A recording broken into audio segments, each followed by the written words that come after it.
What I need you to do today is to sit very quietly and listen carefully. Alright? Is that okay? Yeah? Okay. You ready? 1, 2,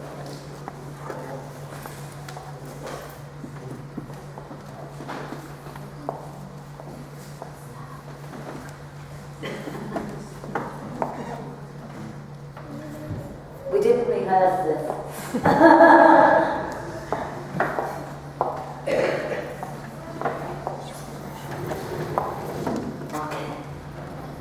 Not very often I actually read a story from a book, but this story is a very good story, and this guy tells it a lot better than what I can tell it. Okay? Let's see what we got. Okay, right. It's called Light of the Storage Closet. Do you know what a storage closet is? It's not a term we use really. I think if I said light of the garage, would you know what I meant? I think so. This book's American. We have to give it an English translation. Okay? Listen carefully. It's a very good story. A few nights ago, a peculiar thing happened. An electrical storm caused a blackout in our neighbourhood. Can you remember a couple of weeks ago in church when the lights didn't work? Can you remember and the power went out? Yeah. Imagine what this place would be like on a night if the power went out. It would be very dark. So, when the lights went out, I felt my way through the darkness into the garage where we keep the candles for nights like this. Through the glow of a lit match. So what did he do? When he couldn't see, he found the box of matches and he lit a match, and that's all he had. So he went into the dark garage with his little match that wasn't giving out very much light at all. He looked on the shelf where the candles were stored. Okay? There they were, all positioned in their stand. I took a match and I lit 4 of them. So what am I going to do? I'm going to light the match, and we are hopefully, I did say hopefully, get 4 candles to light. Okay? Without burning my hands.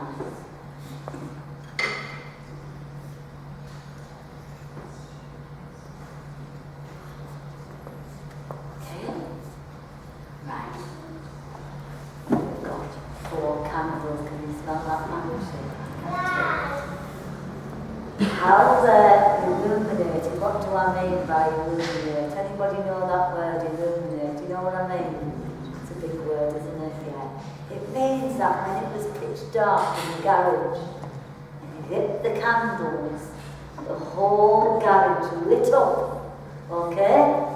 So there was a bright light. What had been a veil of darkness suddenly radiated with the soft golden light from the candles. I could now see the freezer I had just bumped my toe on, and I could see my tubes that needed to be sorted out. Are you coming to join us? Well done. How great it is to have light, I said out loud. And then I spoke to the candle. If you do such a good job in the garage, just wait till I get you into the house. I'm going to put one on my desk, then I can read. My wife would like one so she could do the sewing. And I'll take the largest one into the living room where we can light up the whole area. I felt a bit foolish talking to candles, but what do you do when the light goes out? I was turning to leave with the large candle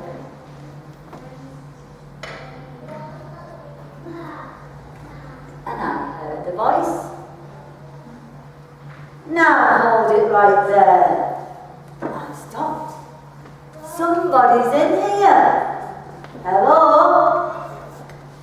Is it my wife just teasing me because she heard me talking to the candle? Okay, honey. Just kidding. But there wasn't any answer. There wasn't anybody answer. Maybe it was the wind, because remember there was a big storm outside. Maybe it was the wind. I took another step. Hold it, I said. There was that voice. My hand began to sweat. Who said that? Who are you? Where are you? I'm a candle. I looked at the candle I was holding, and it was burning a strong golden flame. It was white and sat on the candle holder. I looked around once more to see if the voice was coming from another source. There's no one here but you and me and the rest of the candles. I lifted up the candle and I took a closer look. You won't believe me. You won't believe me what I saw in there. I saw a tiny face in the wax. Told you you wouldn't believe me. Not just a wax face that someone had carved, but a moving, functioning, flesh-like face, full of expression and life. Don't take me out there. What, I said. Don't take me out of this room.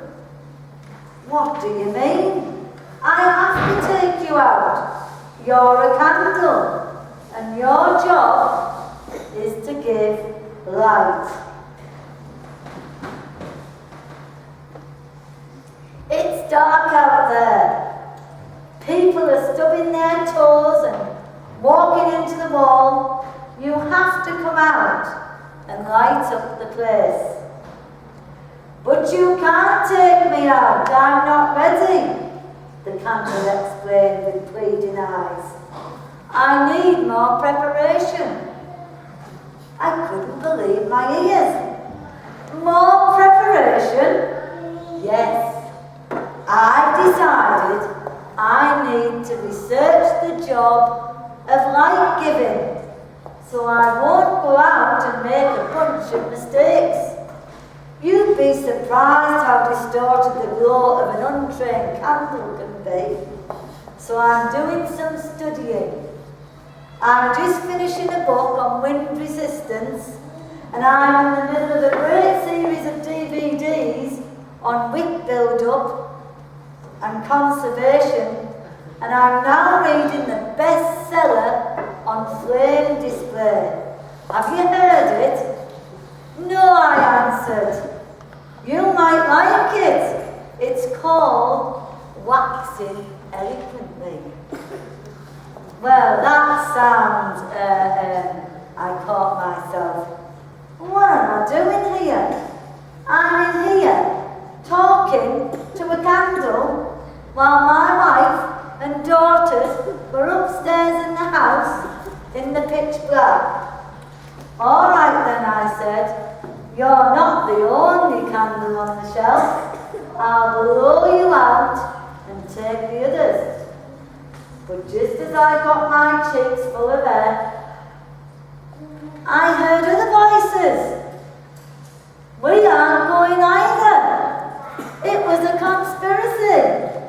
I turned round and looked at the three others, each with their flames dancing above miniature faces. I was beyond feeling awkward and talking to candles. I was getting rather miffed and feeling very frustrated. You are candles, and your job is to light dark places.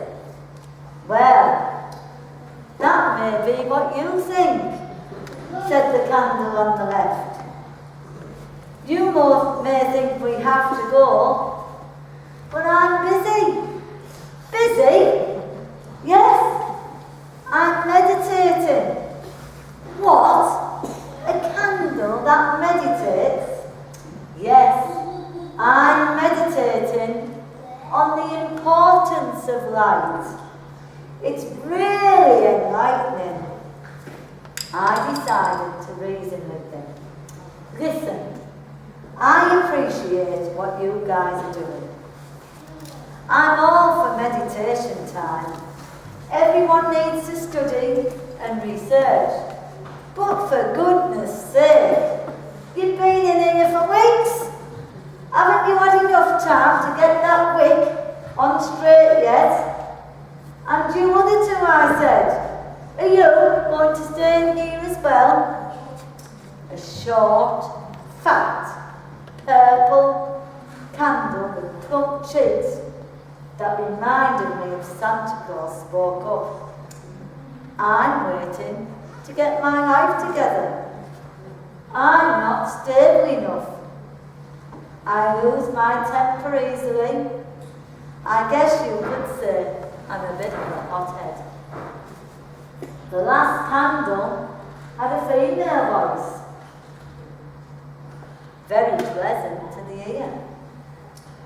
I'd like to help, she explained, but light in the darkness is not my gift.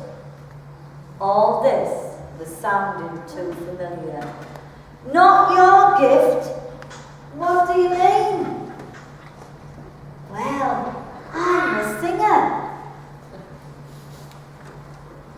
I sing to the other candles, and I encourage them to burn more brightly.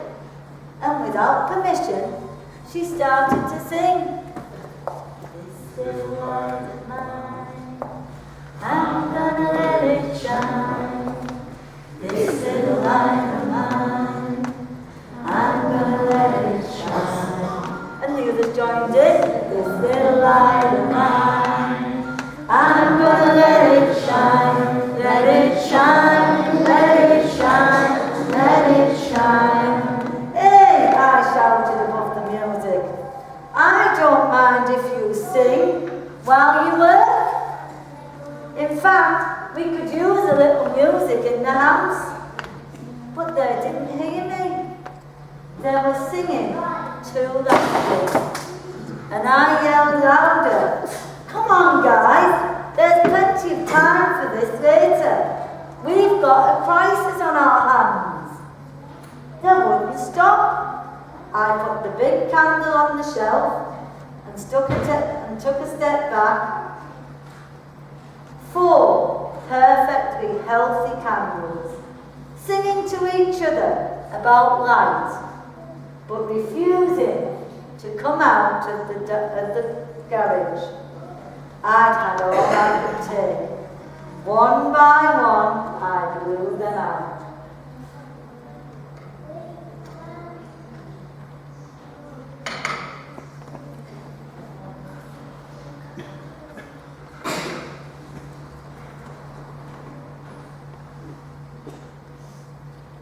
They sang till the end, and the last flicker was from the female one.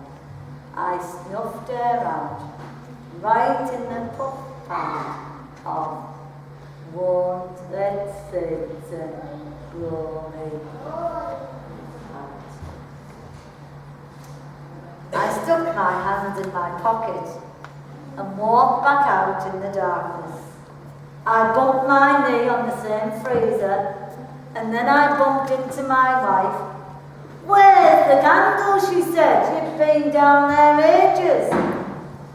They won't work. Where did you buy those candles anyway? I asked. Oh, they're the church candles. Remember the church that closed down across town? I bought them from there. Then I understood.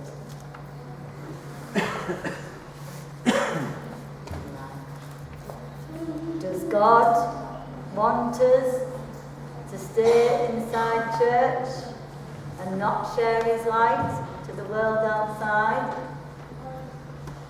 Does he want us sitting here singing all the time and not doing anything else? What do you think?